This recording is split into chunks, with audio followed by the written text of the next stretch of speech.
जागतिक क्षयरोग दिनानिमित्त आज आपण कार्यक्रम आयोजित केलेला आहे.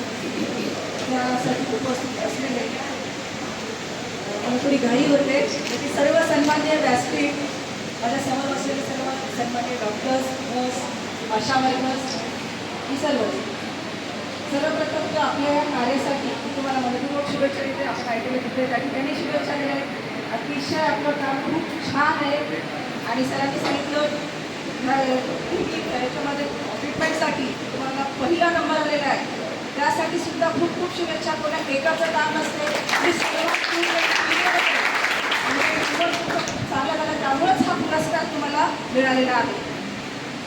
तसं मी एक शिक्षक आहे, आमचंही काम तेवढंच चांगलं आहे, पण तुमचं जे काम आहे ते खरंच एक पेशंट जो तुमच्याकडे येतो, पेशंटचे नाते पेशंटला घेऊन येतात, 100% तुम्हाला देव समजूनच येतात तुमच्याकडे आणि पूर्णपणे 100% तुमच्या भरोशावर असतात आणि त्याच विश्वासाला तुम्ही काम करता.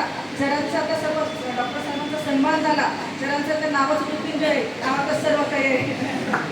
त्यासाठी तुमचे खरंच मनापासून कौतुक वाटते आणि ज्या आशा वर्कर्सना सुद्धा त्यांचा सन्मान झाला त्यांचे मनपूर्वक अभिनंदन.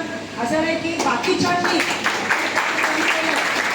सर्वांनीच काम केले, प्रतिनिधी स्वरूपात तुम्हाला सन्मान मिळाला त्यांचं कौतुक. सर्वांचं मी शब्द शब्दांना कौतुक या ठिकाणी करते, अभिनंदन करते की आपल्यामुळंच जे समाजाचं आरोग्य आहे ते आरोग्य चांगलं राहते. असंच आपण चांगलं काम करत जावं. आमचाही पूर्णपणे तुम्हाला सहयोग राहील, ज्या ठिकाणी मदत राहील, पूर्णपणे 100% मदत राहील. कारण विषय हा आरोग्याचा आहे आणि सर्वप्रथम आरोग्य ही धनसंपदा असं म्हटलं जातं. आरोग्य चांगलं असेल तरच आपण पुढच्या गोष्टी करू शकतो आणि हे काम तुम्ही करता त्यासाठी मला परत तुमचं कौतुक वाटते. परत एकदा आपल्या या कार्यासाठी असं जर कार्य करत राहिलं तर नक्कीच नांदेड शहर वर्षभरात मुक्त होईल. अशा मी या ठिकाणी तुम्हाला शुभेच्छा देते आणि माझी रजा घेते. जय हिंद.